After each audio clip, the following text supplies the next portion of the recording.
Hello. तो so guys, कैसे हैं आप लोग और पढ़ाई कैसी चल रही है। तो आज हम लोग करने वाले हैं जो 27 तारीख को आप लोगों को साइंस का एग्जाम होने वाला है, उसका करने वाले हैं विज्ञान का सब्जेक्टिव क्वेश्चन का मॉडल सेट। इससे पहले मैंने ऑब्जेक्टिव का करवा दिया है और जो सामाजिक विज्ञान का जो 20 तारीख को एग्जाम होने वाला है उसका पूरा ऑब्जेक्टिव सब्जेक्टिव सब करवा दिया गया है, जिसका प्ले लिस्ट का लिंक आपको डिस्क्रिप्शन में मिल जाएगा। और हिंदी का ऑब्जेक्टिव और जो भी है सब करवा दिया गया। साइंस का ऑब्जेक्टिव सब जाके आप देख लीजिएगा, प्ले लिस्ट का लिंक डिस्क्रिप्शन में है। चलिए अब हम शुरू करते हैं, सेट 1 का कर रहे हैं, ठीक है। तो वीडियो अगर पसंद आएगा तो थोड़ा लाइक करके और चैनल को सब्सक्राइब कर दीजिएगा। चलिए बढ़ते हैं। तो पहला हम लोग सेक्शन बाई करके दिया है, सेक्शन ए में दिया है जो आप लोग का रहेगा वेरी शॉर्ट टाइप क्वेश्चन। पहला पूछा है, एक कूलम आवेश की रचना करने वाले इलेक्ट्रॉन की संख्या परिकलित कीजिए। मतलब एक कूलम आवेश की रचना करने वाले इलेक्ट्रॉन की संख्या कितनी है, तो ये है 6.25 गुने 10 का पावर 18 इलेक्ट्रॉन, ठीक है। इसका आंसर हो जाएगा 6.25 गुने 10 का पावर 18 इलेक्ट्रॉन। चलिए दूसरा क्वेश्चन की तरफ चलते हैं। दूसरा क्वेश्चन हम लोगों का बोल रहा है, हम वाहनों में उत्तल दर्पण को प्रसव दृश्य के दर्पण के रूप में क्यों वरीयता देते हैं, वरीयता क्यों देते हैं, ठीक है। तो क्योंकि ये सदैव सीधा और आभासी प्रतिबिंब बनाता है। मतलब ये जो है सीधा और आभासी प्रतिबिंब बनाता है। वस्तुओं का काफ़ी छोटा प्रतिबिंब बनाता है, जो वस्तुओं का है वो छोटा प्रतिबिंब बनाता है, जिसके कारण इसका दृष्टि क्षेत्र बहुत अधिक है। मतलब ये बहुत दूर तक देखा जा सकता है, दृष्टि क्षेत्र बहुत अधिक है, जिससे ड्राइवर अपने पीछे के बहुत बड़े क्षेत्र को देखने में समर्थ होता है। मतलब जिससे जो ड्राइवर है वो अपने पीछे के बहुत दूर तक देख सकता है, ठीक है। इसलिए इसे वाहनों में यूज किया जाता है। चलिए अगला क्वेश्चन, तीसरा क्वेश्चन की तरफ चलते हैं। तीसरा क्वेश्चन है हम लोग का, विस्थापन अभिक्रिया किसे कहते हैं, एक उदाहरण दे, ठीक है। जब एक तत्व दूसरे तत्व को उनके यौगिक के विलयन से विस्थापन कर खुद उसका स्थान ले लेता है, विस्थापन कहलाता है, ठीक है। जैसे मतलब एक तत्व है वो दूसरे तत्व के यौगिक के साथ विलयन के साथ विस्थापन कर जो ये है ये इसका स्थान पर ले लेता है, तो उसे हम विस्थापन कहते हैं, ठीक है। इसको अंग्रेजी में सिंगल डिस्प्लेसमेंट रिएक्शन कहते हैं, ठीक है। अंग्रेजी में क्या कहते हैं, सिंगल डिस्प्लेसमेंट रिएक्शन। उदाहरण के लिए एक ठो है, देखिए Zn प्लस CuSO4, तो ये दोनों मिला के हो जाएगा ZnSO4 प्लस Cu, ठीक है। जो ये था SO4 वो इसका विस्थापन हो गया, ठीक है, इसी तरीक़ा से। और यार जो ये हम लोग PDF में बता रहे हैं उसका PDF का आपको जो है PDF आपको टेलीग्राम चैनल पर मिल जाएगा, तो आप टेलीग्राम चैनल को भी ज़रूर ज्वाइन कर लीजिएगा, वरना आप मिस कर जाइएगा, ठीक है। चौथा का हम लोग देख रहे हैं, आश्रित जल विद्युत का चालक क्यों नहीं होता है जबकि वर्षा जल होता है। मतलब आश्रित जल क्यों नहीं होता है विद्युत का चालक, ठीक है। तो देखिए इसका जो आंसर होगा, इसमें साफ दिया है कि जो अशुद्ध जल है बिजली का संचालन नहीं कर सकता है। क्यों नहीं कर सकता है, क्योंकि इसमें आयन नहीं होते, जो इसमें है वो आयन नहीं होते। जबकि वर्षा जल में संचालन कर सकता है, क्योंकि इसमें घुले हुए लवणों की उपस्थिति और आयन होते हैं, ठीक है। इसलिए मतलब इसमें आयन नहीं होता है इसलिए ये नहीं कर पाता है, लवण नहीं होता है इसलिए नहीं कर पाता है। और इसमें जो है वर्षा जल में उसमें लवण और आयन दोनों उपस्थित रहते हैं, जिसके कारण ये विद्युत का संचालन करता है, ठीक है, चालक है, ठीक है। चलिए अब चलते हैं, पांचवा क्वेश्चन हम लोग का बता रहा है, हमारे अमाशय में अम्ल की क्या भूमिका। जो अमाशय है उसमें अम्ल कैसी भूमिका निभाता है, तो हमारे अमाशय में अम्ल भोजन के साथ आए हानिकारक जीवाणुओं को नष्ट करता है। मतलब भोजन के साथ जो हानिकारक जीवाणु आ जाते हैं उसे वो नष्ट कर देता है, तथा वहाँ अम्ल बनाकर जो पेप्सिन एंजाइम की क्रिया में सहायक होता है। मतलब जो है ये पेप्सिन एंजाइम मतलब जो है पचाने की क्रिया में ये सहायक होता है, ठीक है।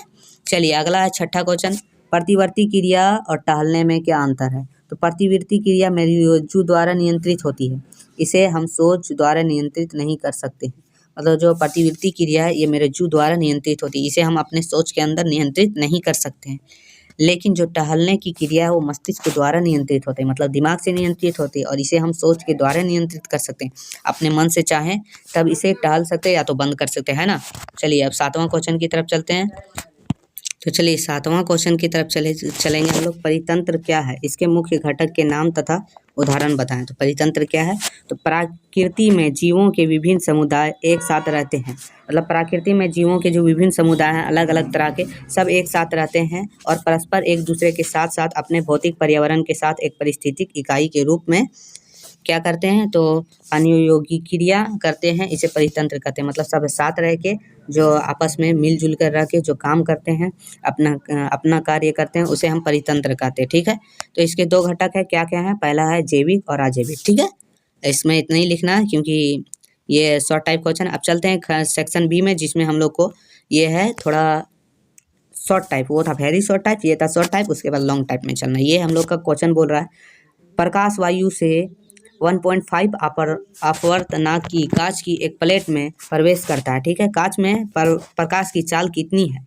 निर्वात में प्रकाश की चाल 3 गुने 10⁸ मीटर प्रति सेकंड है, लेकिन निकालना है कांच में प्रकाश की चाल। ठीक है, तो चलिए हम लोग लिखेंगे। देखिए, कांच की प्लेट की अपवर्तनांक कितना है, तो इसको लिए n21, तो ये है n21, इसका लिए सैम्बल, और ये है 1.50। ठीक है, पहले माध्यम में प्रकाश की चाल कितनी है? v1, तो 3 गुने 10⁸ मीटर प्रति सेकंड है ना निर्वात में। तो चलिए अब हम लोग को निकालना क्या है? दूसरे माध्यम में प्रकाश की चाल v2 निकालना है। तो अपवर्तनांक क्या है? तो अपवर्तनांक बराबर, देखिए, पहले माध्यम में प्रकाश की चाल बटा दूसरे माध्यम में प्रकाश की चाल। ठीक है, तो जैसे इसको हम बैठा दीजिए, अब बैठा दीजिए, तो n21 बराबर v1 v2 ले लेना है बटा में। अब देखिए v1 में क्या है, तो v1 में ये है 1.50, और v1 में हमारा 3 गुने 10⁸ मीटर प्रति सेकंड। v2 कुछ नहीं है, तो v2 का v2 लिख देना। आगे ये सबको कैलकुलेट करने के बाद आपको ये आएगा 3 v2, इसको बाहर निकाल लेना है। तो हम लोग को v2 निकालना है, तो इसको यहाँ हो जाएगा 3 गुने 10⁸ मीटर प्रति सेकंड बटा 1.50 हो जाएगा। ठीक है, तो इसे कैलकुलेट करने के बाद आपका इतना आएगा। देखिए v2 बराबर 2 गुने 10⁸ मीटर प्रति सेकंड। तो यही जो है, यही आपकी हो जाएगी कांच में प्रकाश की चाल। ठीक है, कांच में प्रकाश की चाल यही है। ठीक है, तो आंसर यही होगा आपका 2 गुने 10⁸ मीटर प्रति सेकंड। चलिए अब तीसरा क्वेश्चन की तरफ चलते हैं। तीसरा क्वेश्चन हम लोग का है, निकट दृष्टि दोष क्या है? इसके निवारण के लिए किस प्रकाश के लेंस की जरूरत होती है? मतलब इसके निवारण के लिए किस प्रकार की लेंस जरूरत है? तो निकट दृष्टि दोष या निकटता दृष्टि की अपवर्तन दोष है, या एक निकट दृष्टि का अपवर्तन दोष है, जिससे कुछ मीटर निकट रखी वस्तुएं स्पष्ट दिखाई नहीं देती है। मतलब जो कुछ दूर पे रखी वस्तुएं है, वो मतलब जो सामने रखी वस्तु है वो ठीक दिखाई देती है, लेकिन कुछ दूर में रखी वस्तु है वो स्पष्ट रूप से दिखाई नहीं देती है। ठीक है, नेत्रों में यह दोष उत्पन्न होने का कारण प्रकाश की समांतर किरण पुंज आँख द्वारा अपवर्तन के बाद दृष्टिपटल पर ना बनकर उसके सामने ही प्रतिबिंब बना देना। ऐसे दोषयुक्त व्यक्ति को दूर बिंदु अनंत पर ना होकर नेत्र निकट आ जाता है। मतलब जो है, इसका होने का कारण है जो किरण पुंज है वो आँख के अपवर्तन में दृष्टिपटल पर ना बनकर सामने प्रतिबिंब बना देना है। ठीक है, बना देता है, जिसके कारण जो व्यक्ति में है दूर बिंदु अनंत पर होकर और नेत्र बिंदु निकट आ जाता है। ठीक है, इस दोष को उपयुक्त क्षमता का अवतल दर्पण के उपयोग द्वारा संशोधित किया जाता है। मतलब इसके लिए आपको उत्तल लेंस के दर्पण मतलब चश्मा की जरूरत पड़ती है, जिससे ठीक होता है। चलिए आगे चलते हैं। अगला क्वेश्चन 10वां हम लोग का बोल रहा है। चलिए अब करते हैं 10वां क्वेश्चन की तरफ। 10वां क्वेश्चन है, ऊष्माक्षेपी और ऊष्माशोषी अभिक्रिया में क्या अंतर है? ठीक है, तो ऊष्माक्षेपी अभिक्रिया में देखिए, ऊष्माक्षेपी अभिक्रिया जिस अभिक्रिया में उत्पादकों के साथ ऊष्मा भी निकलती है ऊष्माक्षेपी अभिक्रिया कहलाती है। मतलब जो अभिक्रिया के बाद जो उत्पादक के साथ साथ ऊष्मा निकलती है उसे ऊष्माक्षेपी कहते हैं। और जिसमें उत्पादक में देखिए, जिस रासायनिक अभिक्रिया में ऊर्जा की अवशोषण होती है, मतलब ज़रूरत पड़ती है, वो अपने तरफ खींचता है, अवशोषण करता है, तो उसे हम ऊष्माशोषी अभिक्रिया कहते हैं। ठीक है, बस यही अंतर था, ज़्यादा कुछ नहीं है।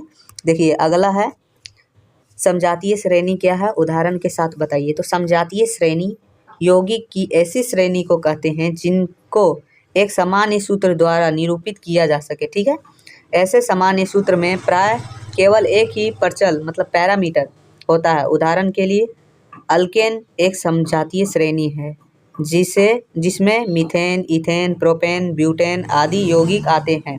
इसका सामान्य सूत्र CnH2n+2 है। ठीक है, मतलब ये जो है ये बता रहा है कि देखिए, उदाहरण के लिए दिया अल्केन में मीथेन, इथेन, प्रोपेन, ब्यूटेन ये सब आते हैं। ठीक है, देखिए इसका रासायनिक सूत्र है CnH2n+2। ठीक है, अगला क्वेश्चन की तरफ चलेंगे। न्यूलैंड्स के अष्टक सिद्धांत की क्या सीमा है? तो निम्न सीमाएं हैं। पहला है, अष्टक के सिद्धांत केवल कैल्शियम तक ही लागू होता था क्योंकि कैल्शियम के बाद प्रत्येक 8वें तत्व का गुणधर्म पहले तत्व से नहीं मिलता है। मतलब जो ये था नियम वो कैल्शियम तक ही लागू होता था, क्योंकि जो 8वें तक ये तत्व है, 8वां के बाद जो तत्व का गुणधर्म है वो पहले तत्व से नहीं मिलता था, मिलता ही नहीं था। ठीक है, दूसरा है, न्यूलैंड्स ने कल्पना की थी कि प्रकृति में केवल 56 तत्व विद्यमान हैं और भविष्य में कोई अन्य तत्व नहीं मिलेंगे। ठीक है, उन्होंने यह बोला था कि 56 से केवल 56 तत्व ही विद्यमान है और भविष्य में कभी अन्य तत्व नहीं मिलेंगे। चलिए अगला है, स्वपोषी तथा विषमपोषी पोषण में क्या अंतर है। तो स्वपोषी पोषण, जो पौधे या जीव अपना भोजन स्वयं बनाते हैं, स्वपोषी पोषण कहलाते हैं। ठीक है, जैसे हरे पत्ते, हरे पौधे पत्ते, ठीक है, ये अपना भोजन खुद बनाते हैं, ये है स्वपोषी। विषमपोषी, वे जीव जो अपने भोजन के लिए पूर्ण व आंशिक रूप से किसी दूसरे जीव पर आश्रित रहते हैं, विषमपोषी कहलाते हैं। विषमपोषी या परपोषी कहलाते हैं। ठीक है, मतलब जो खुद से भोजन ना बनाकर दूसरे पर आश्रित रहते हैं, उसे विषमपोषी या परपोषी कहते हैं। चलिए 14वां क्वेश्चन मेरा है, लैंगिक और अलैंगिक जनन में क्या अंतर है। तो लैंगिक जनन देखते हैं पहले। तो लैंगिक जनन देखिए मेरा है, इस जनन में विपरीत लिंग वाला जीव द्वारा नर तथा मादा युग्मक बनाए जाते हैं, जिनके संलग्न में युग्मनज बनता है। ठीक है, यह विकास होकर नए जीव को जन्म देता है। उच्च वर्गीय पौधे तथा जंतुओं में इस विधि से जनन होती है, जैसे मनुष्य, पुष्पनीय पादप आदि। ठीक है, तो अगर इसको देखते हैं अलैंगिक जनन में। तो अलैंगिक जनन है वह जनन जिसमें केवल एक ही जनक नए जीव को जन्म देता है, अलैंगिक जनन कहलाता है। जैसे अमीबा, हाइड्रा, ईस्ट इसका उदाहरण है। अब चलते हैं section C, long type question की तरफ। तो इसमें मेरा पूछ रहा है, श्रेणी क्रम संयोजन को परिभाषित कीजिए। 3 प्रतिरोधक R1, R2, R3 को श्रेणी क्रम संयोजन के लिए समतुल्य प्रतिरोधक के लिए व्यापक प्राप्त करें। ठीक है, तो देखिए इसका जो आंसर होगा, तो देखिए यदि प्रथम प्रतिरोधक तार के दूसरे सिरे को दूसरे प्रतिरोधक तार के प्रथम सिरे से एवं दूसरे सिरे को तीसरे के प्रथम सिरे से जोड़कर परिपथ पूरा किया गया हो, तो इस प्रकार के संयोजन को श्रेणी क्रम संयोजन कहा जाता है। ठीक है, अथवा विद्युत मोटर ऐसी युक्ति है जो विद्युत मोटर को यांत्रिक ऊर्जा में रूपांतरित करती है। सिद्धांत इसका देख लेते हैं। तो सिद्धांत है, जब किसी धारावाही चालक को चुंबकीय क्षेत्र में रखा जाता है, तब उस पर चुंबकीय बल कार्य करता है। बनावट देख लेते हैं इसका। तो बनावट है, विद्युत मोटर में नाल चुंबक के 2 ध्रुव के बीच धुरी के चारों ओर चालक तार की आयताकार कुंडली लिपटी रहती है। ठीक है, आयताकार कुंडली रहती है और चालक तार का एक छोर अंतरिंग तथा दूसरा छोर अंतरिंग क्यू से जुड़ा रहता है। ये अंतरिंग कुंडली में बहने वाली धारा की दिशा बदलने का काम करती है। आप यहाँ देख सकते हैं चित्र में। अब इसका कार्यविधि देख लेते हैं। कार्यविधि क्या है, जब कुंडली में विद्युत धारा प्रवाहित की जाती है, तो कुंडली की समांतर भुजाएं पर एक बल युग्म काम करता है, जो एक दूसरे के विपरीत होते हैं। आधा घूमने के बाद अंतरिंग और ब्रश द्वारा धारा की दिशा उल्टी हो जाती है, क्योंकि आंतरिक P का संपर्क ब्रश Y से एवं आंतरिक Q का संपर्क ब्रश X से हो जाता है। इस प्रकार प्रत्येक आधे चक्कर बाद कुंडली में धारा की दिशा बदलती रहती है। ठीक है, फिर है एवं कुंडली लगातार घूर्णन करती है और मोटर काम करना शुरू करता है। ठीक है, यही था, देख सकते हैं। अगला है, देखिए विद्युत मोटर क्या है। विद्युत मोटर क्या है, इसके बनावट एवं कार्यों का वर्णन करें। तो विद्युत मोटर क्या है, यह एक ऐसा साधन है जिसके द्वारा विद्युत ऊर्जा को आंतरिक ऊर्जा में बदला जाता है। इसका सिद्धांत इस तथ्य पर आधारित है कि जब किसी कुंडली को चुंबकीय क्षेत्र में रखकर उसमें विद्युत धारा प्रवाहित करते हैं, तो एक बल युग्म कार्य करने लगता है, जिसकी दिशा फ्लेमिंग के वामहस्त नियम द्वारा निर्धारित की जाती है। यह बल युग्म कुंडली को चुंबकीय क्षेत्र में लगातार घुमाता रहता है। मतलब जो यह विद्युत मोटर है वह एक साधन है जिसके द्वारा विद्युत ऊर्जा को यांत्रिक ऊर्जा में बदला जाता है। इसका जो सिद्धांत है वो कुंडली के चुंबकीय क्षेत्र में रखकर उसे विद्युत धारा प्रवाहित करने पर उसमें एक बल युग्म होता है, जिसकी दिशाएं फ्लेमिंग के वामहस्त नियम द्वारा निर्धारित की जाती है। ठीक है, ये जो है वामहस्त नियम द्वारा निर्धारित की जाती है। ठीक है, यह बल युग्म कुंडली को चुंबकीय क्षेत्र में लगातार घुमाता रहता है। जो यह बल युग्म है वामहस्त का नियम, वो कुंडली में चुंबकीय क्षेत्र में लगातार घुमाता रहता है कुंडली को। ठीक है, रचना इसकी देख लेते हैं। रचना किस तरह है, विद्युत मोटर में 3 भाग होते हैं। पहला भाग है क्षेत्र चुंबक। क्षेत्र चुंबक यह एक शक्तिशाली चुंबक होता है जिसके ध्रुव खंड N व S होते हैं। ठीक है, ये क्षेत्र चुंबक है। आर्मेचर या तांबे के तार के कई फेरों वाली एक कुंडली ABCD होती है जो चुंबक के ध्रुव खंडों को NS के बीच घूमने के लिए स्वतंत्र करती है। ठीक है, ये आर्मेचर है। अब है विभक्त वलय तथा ब्रश। तो ये विभक्त वलय तथा ब्रश या पीतल का एक छल्ला होता है, ये पीतल का छल्ला होता है जो बार बार बराबर भागों में विभाजित होता है, जो बराबर भागों में बांटा होता है। ये दोनों भाग एक दूसरे से पृथक्कृत होते हैं, मतलब दोनों से पृथक्कृत होते हैं। कुंडली का एक सिरा वलय के एक भाग से तथा दूसरे भाग से जुड़ा होता है, मतलब पहला सिरा जो है वलय के पहला भाग से और दूसरा सिरा है वो दूसरे भाग से जुड़ा होता है। ठीक है, इन भागों को पृथक के दो कार्बन ब्रश स्पर्श करते हैं, मतलब इसे जो है दो कार्बन ब्रश स्पर्श करते हैं। ये आपका देखिए विद्युत मोटर का थोड़ा देखिए ये ब्रश है, ये दो ब्रश रहता है आपका इस तरह। यहाँ भी विभक्त विलय है ये दोनों तरफ। ठीक है, आप देख लीजिए ये बैटरी नीचे लगा हुआ है। इन ब्रशों का संबंध एक बैटरी से होता है। यह ब्रश से विद्युत धारा कुंडली में प्रवेश करती है तथा दूसरे ब्रश से बाहर निकलती है। पहला ब्रश से कुंडली में प्रवेश करता है विद्युत धारा और दूसरा ब्रश से निकलता है। ठीक है, इसका क्रिया विधि देखते हैं। क्रिया विधि क्या है? जब बैटरी से कुंडली में विद्युत धारा प्रवाहित की जाती है तो फ्लेमिंग के बाएं हाथ के नियम के अनुसार कुंडली की भुजा AB पर एक बल नीचे की ओर तथा भुजा CD पर एक बल ऊपर की ओर कार्य करने लगता है। मतलब जब यह कुंडली में विद्युत धारा प्रवाहित की जाती है तो फ्लेमिंग के बाएं हाथ के नियम के अनुसार कुंडली के भुजा AB पर एक बल नीचे की ओर जाता है तथा भुजा CD पर एक बल ऊपर की ओर काम करता है।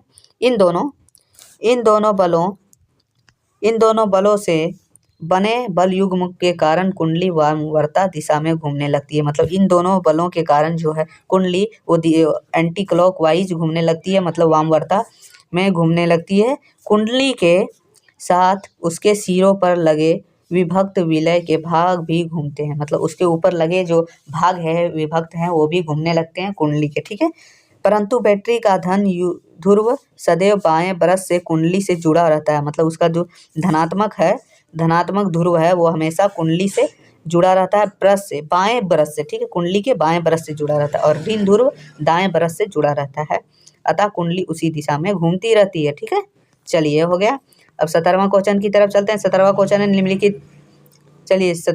निम्नलिखित समीकरण को संतुलित कीजिए। ठीक है, तो ये दिया H2 + N2 और NH3, तो इसको संतुलित करके आया 3H2O + N2 2NH3 ये आया। ठीक है, दूसरा क्वेश्चन है BaCl2 Al2SO4 √3। ठीक है, AlC3 BaSO4 ये हो क्वेश्चन है आपका। जो आंसर आया 3BaCl2 Al2SO4 √2 SO4 का √2। ठीक है, 2AlCl3 और तीसरा 3BaSO4 ये इसका समीकरण निकला है। ठीक है, संतुलित समीकरण।